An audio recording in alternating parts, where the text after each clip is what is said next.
Before long, we're turned around, deep inside the claustrophobic, damp walls of Relay.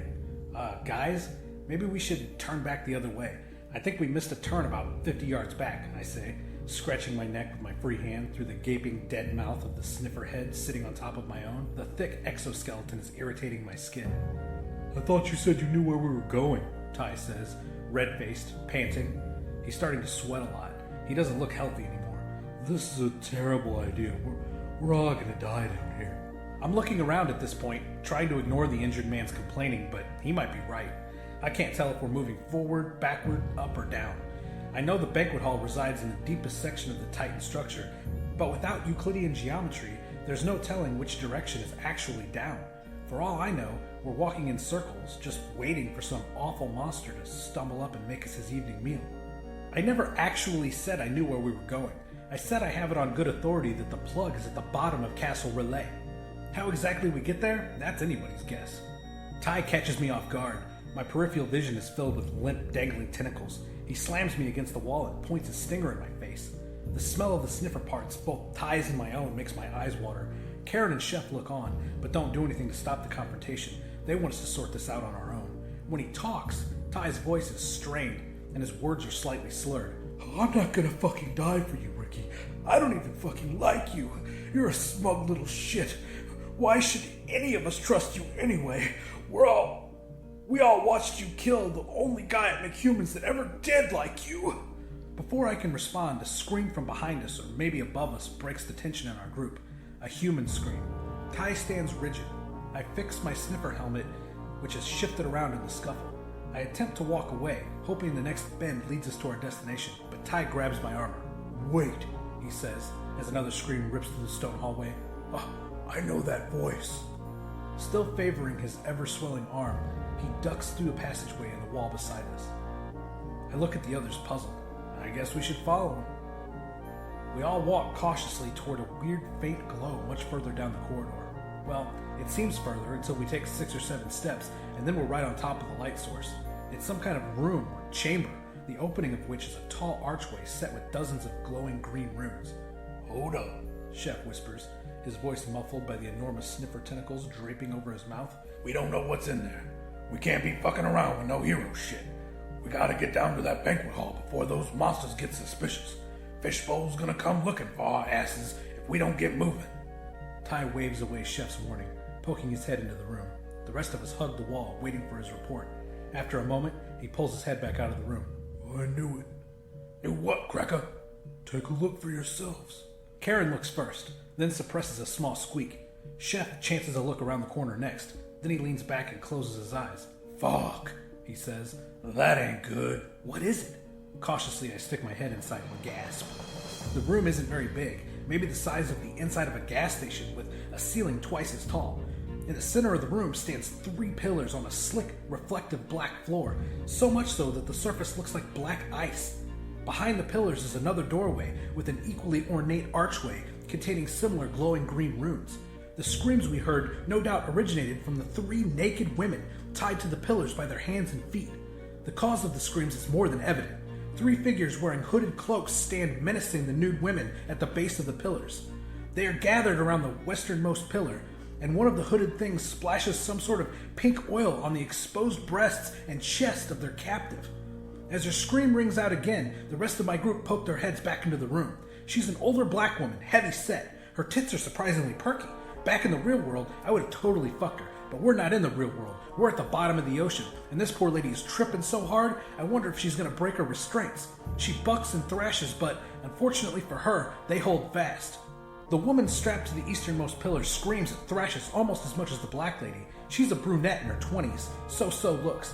I wouldn't kick her out of bed, but I wouldn't look twice if I saw her in the grocery store. But Ty isn't paying attention to the black chick or the brunette. His eyes are focused on the thick girl tied to the middle pole. She's got wild, frizzy, curly red hair and tattoos that travel from wrist to wrist, connecting across her chest all the way down to her huge, drooping, pierced tits. Her eyes are closed, her head is down, as if she's trying to will herself away from the strange chamber. Leslie, he says. Chef pulls him back out of the room. You know that fat bitch? Ty glares at the big man. Yeah, I do. Leslie and I were in the same group when they rounded us up and shoved us inside those leviathans. when they dragged us all down here to this hell. We were separated after a few days. I was sent off to McHumans. I thought they'd killed her. The last thing she said to me was that she'd find me, and that if we had to die down here, she wanted to die with me. Well, that's touching, I say, but we've got to get to the banquet, so give your girlfriend one last look and let's fucking boogie.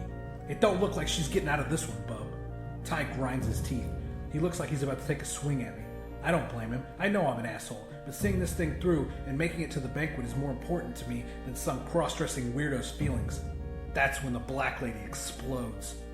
The awful sound of her shrieking and wailing, accompanied by breaking bones and tearing flesh, causes us to drop to the floor and peek our heads back into the room once more. The poor woman looks as if a grenade has gone off between her tits. Her entire midsection is blown outward. Gnarled, jagged pieces of bone jut out at all angles. Internal organs hang from their pointed tips. Her life's blood and unidentifiable hunks and pieces of her insides pool at the base of the pillar to which she's tied. Why the fuck are they blowing up women? Karen whispers, wide eyes shocked with horror, and then we see why.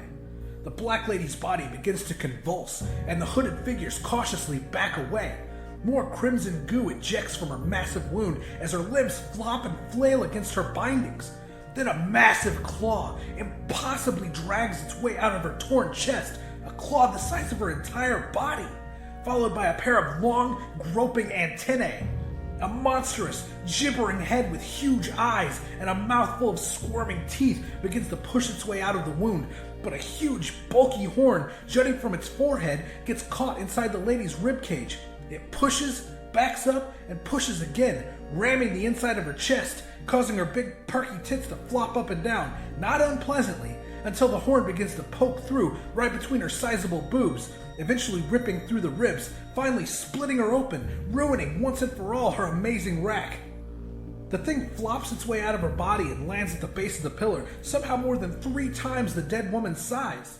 The fuck? I say, barely able to keep my composure as the thing shakes the gore from its shark-like hide and scampers off through the opposite door. Several more horrors do the same, each far too large to fit inside the dimensions of the black woman's body, but slither and rip their way out nonetheless. They all follow the first monster through the passage opposite our own. What the fuck am I watching, I ask, ready to turn away and forget I ever saw this horrid ritual. Some kind of portal, Chef says. They're using women's bodies to transport creatures here for the banquet from various other kingdoms at the bottom of the sea, I'm guessing.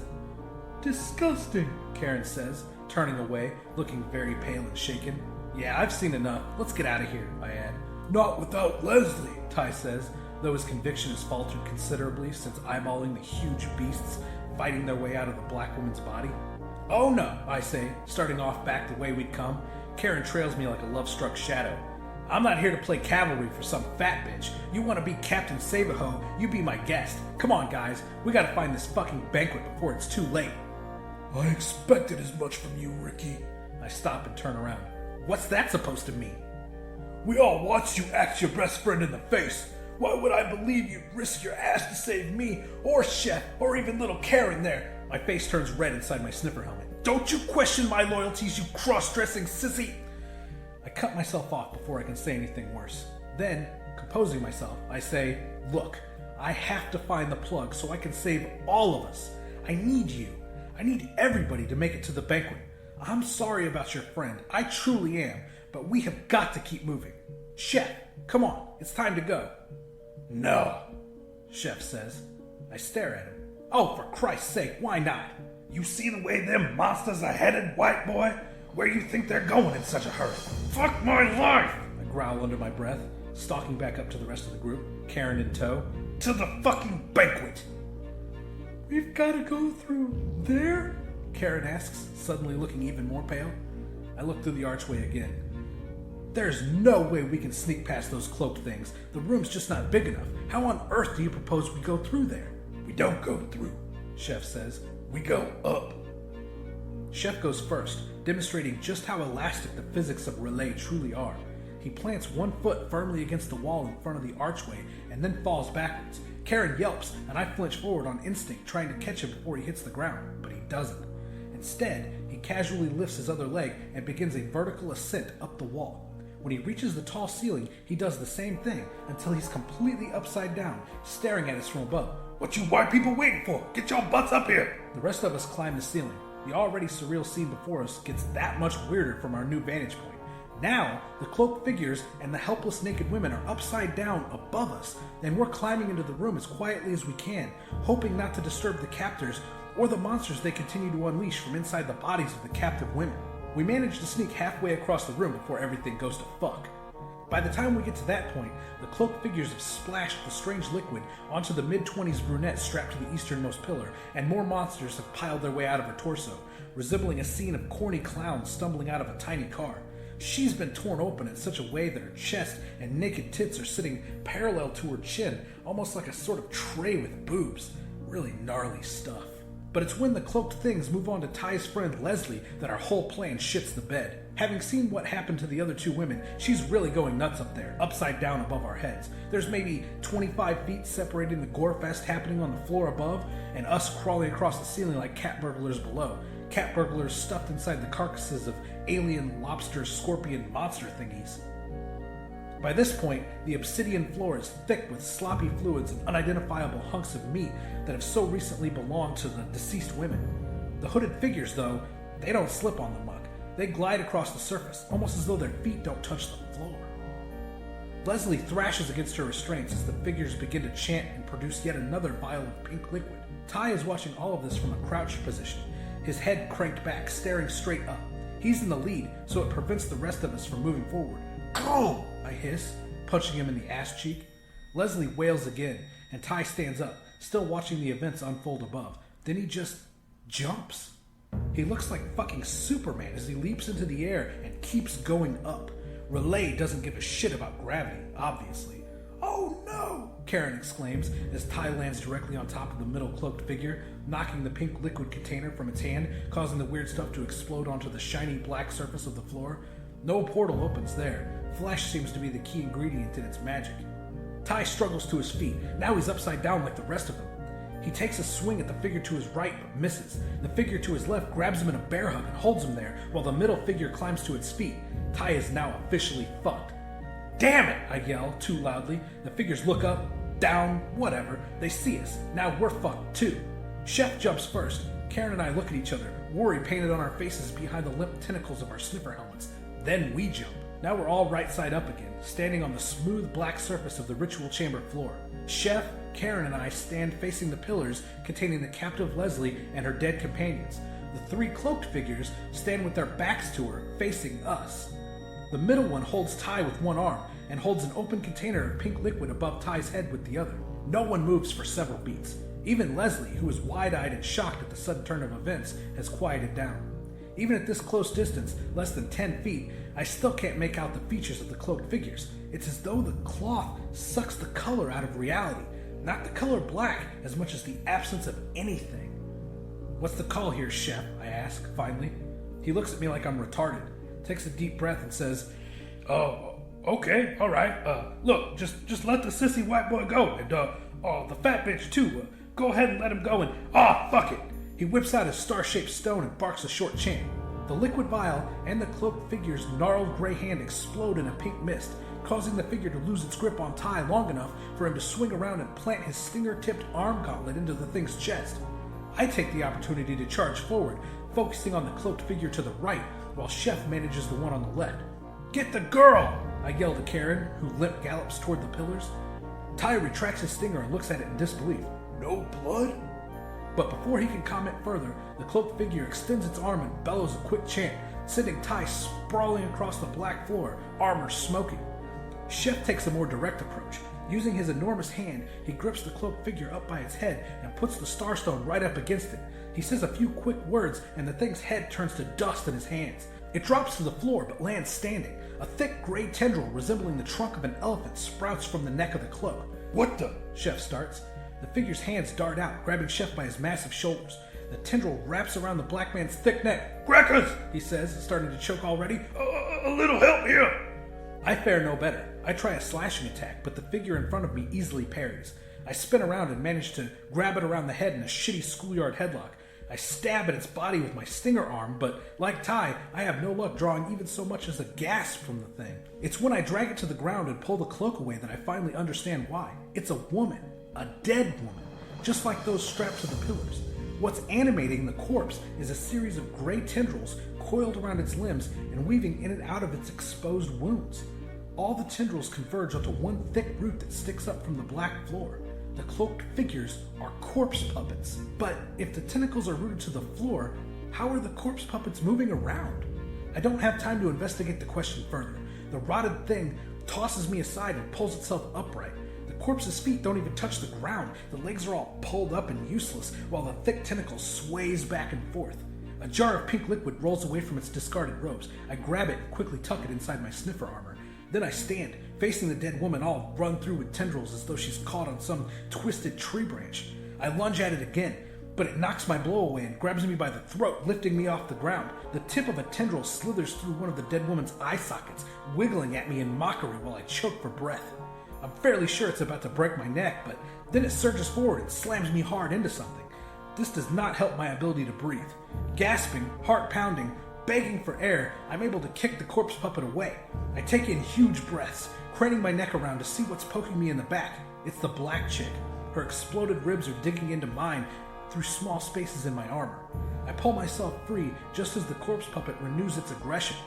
I turn, hoping my armor will absorb the impact of the creature's rushing attack. It does. But the force of the blow throws me forward, and somehow, some way, I end up ramming headfirst right inside the black lady's open chest. At first, I don't realize what's going on. I open my eyes and I no longer see the corpse puppet. I don't see my friends or any of the other cloaked corpses either. I'm staring at an empty room. It's not exactly like the one I should be in, but it's another ritual chamber for sure. That's when I hear shrieking. I feel hands behind my head pushing me down. I think it's the corpse puppet. I struggle to turn around, which is difficult considering I'm inside the armor of a dead bug. I prepare to attack, but when I finally get turned around, facing towards the ceiling, I realize something is very wrong. Instead of the grotesque face of the corpse puppet, I'm looking at a very alive woman. She's pushing and yanking on me and screaming in agony. It's when I look down that I realize why. I'm sticking out of her stomach. The corpse puppet has thrown me through the black lady into another room inside another castle in another part of the ocean. I'm stuck halfway through a fucking dimensional portal made of flesh. Stop it, I say, trying to calm the woman as she yanks at my sniffer helmet's face tentacles and beats at my chest plate. I quickly realize it won't do any good to talk to her. She's clearly lost her mind. Who wouldn't? She's had horrible monsters crawling through her abdomen for the better part of an hour. At least the corpse puppets had the decency to kill their captives before using them as flesh tunnels. What kind of savage thing would purposely keep this woman alive to suffer through all the pain and agony of being a flesh tunnel? That question is answered when a deep thudding begins just outside the ritual chamber archway. The woman seizes up, stops struggling. Her eyes go wide. Her already pale flesh becomes nearly translucent from fear. I lean my head back to see what she's so afraid of. Oh fuck. The creature standing just outside the archway has to duck to fit inside. It's huge, reptilian, yet bipedal. It looks like what would happen if Leatherface and a giant troll gang raped a dinosaur. It's wearing a crimson leather apron that's big enough to cover an extended cab pickup truck. It has little black beady eyes and a snout with two little slits for nostrils. Its smooth, lipless mouth is covered in unidentifiable brown meat, suggesting it has only just finished its lunchtime meal. In its two huge arms, it carries more nude-bound women. It drops them into a small cage on the far side of the chamber, pushing them down and closing the lid against their flailing, screaming protests as easily as a toddler putting away his toys. That's about all the time I have before it sees me. A grown man wearing dead bug armor sticking halfway out of a dying woman's stomach isn't easy to miss. The thing hisses, its tongue darting out 5 feet or more, and picks up some kind of club from next to the cage of women. As if that isn't bad enough, I feel my lower body being pushed from the other side of the portal. I assume it's the corpse puppet trying to jam my legs the rest of the way through the dead black lady's chest. I hear splashing and screaming coming from that side. It sounds like water in a pool sloshing around. I don't have any more time to consider what the hell is going on over there or how my friends are faring against the corpse puppets because the huge dinosaur dude in here comes charging across the room, and all the while the chick I'm stuck inside of is clawing and yanking at me. I'm pretty sure this is it for me. If Dino Man doesn't kill me, the corpse puppet on the other side will, and that's if this chick doesn't manage to break my neck first. Only at the last possible second do I realize I still have a jar of pink liquid under my armor. I reach inside to get 2 fingers on it, but I'm so cramped up I can't get the rest of my hand around it. My heart is racing and I just keep screaming, "Oh fuck, oh fuck, oh fuck," as the dinosaur thing covers the distance between us, pulls back its club like a baseball bat, and swings for the fences. I close my eyes, desperately hoping that maybe my armor will save me, when I feel a sickening thud right above me, and I suddenly have more than enough room to grab hold of the pink vial. I open my eyes and look up. I'm no longer stuck inside the stomach of the woman. I'm not stuck because the dino creature has smashed her upper body into pulp with one swing, splitting her torso basically down the middle, leaving me plenty of room to pull out my jar of liquid, which I do as quickly as I can. The reptile beast lifts its club to smash down again, but I unscrew the cap and throw the liquid onto its face before it can finish its attack.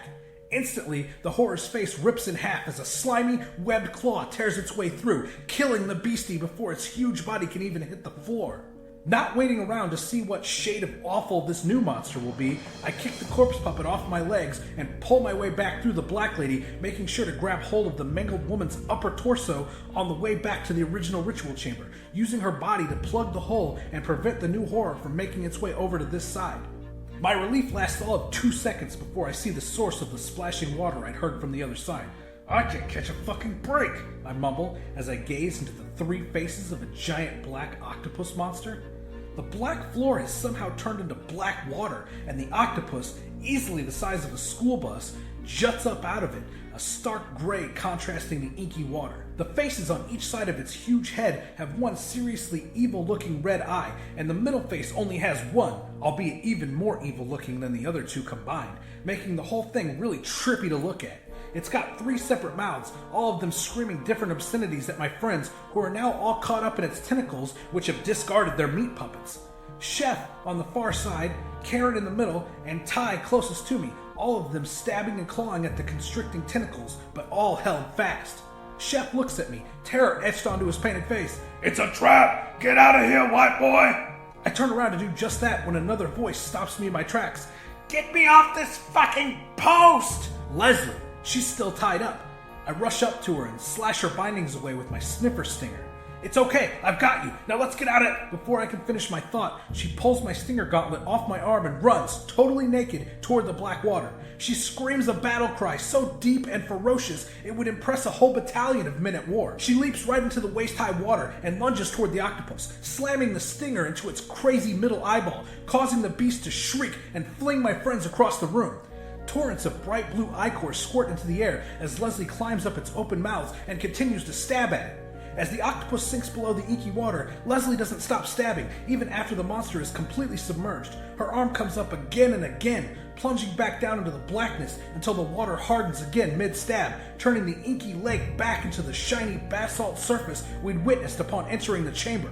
The only trace that there had ever been an octopus, or that the floor had ever liquefied, is Leslie's arm, still jutting up from the middle of the smooth surface. Her body has disappeared, along with the awful monster she'd sacrificed herself to kill. We're all quiet for several moments, each taking in the terrible thing that's just happened to us in our own way, still lying on the chamber floor where the octopus monster flung us, until Ty's wet coughing breaks our silence. I stir, walking over to the cross-dressing man crumpled in a heap next to the wall. I'm sorry, Ty. I don't... "Fuck off!" he says, slowly climbing to his feet. He marches across the onyx floor, pausing briefly as another round of coughing racks his body until he spits out a glob of coagulated blood. He kneels down next to Leslie's arm. He lets his hand rest on her fingers, still in their death grip. I walk up behind him, leaving him enough space to grieve. She said if she had to die, she wanted to die with me." With some effort, he pries her fingers off the stinger gauntlet, pulling the weapon free.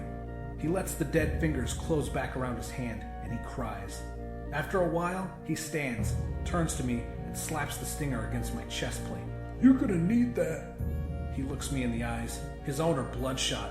His face is puffy, and I can see the veins throbbing in his neck down across his injured arm and shoulder. His wound looks infected through the armor. "You're gonna need it when I get you to that fucking banquet hall. And even if it's the last thing you do before you die, I want you to shove it right up Cthulhu's ass.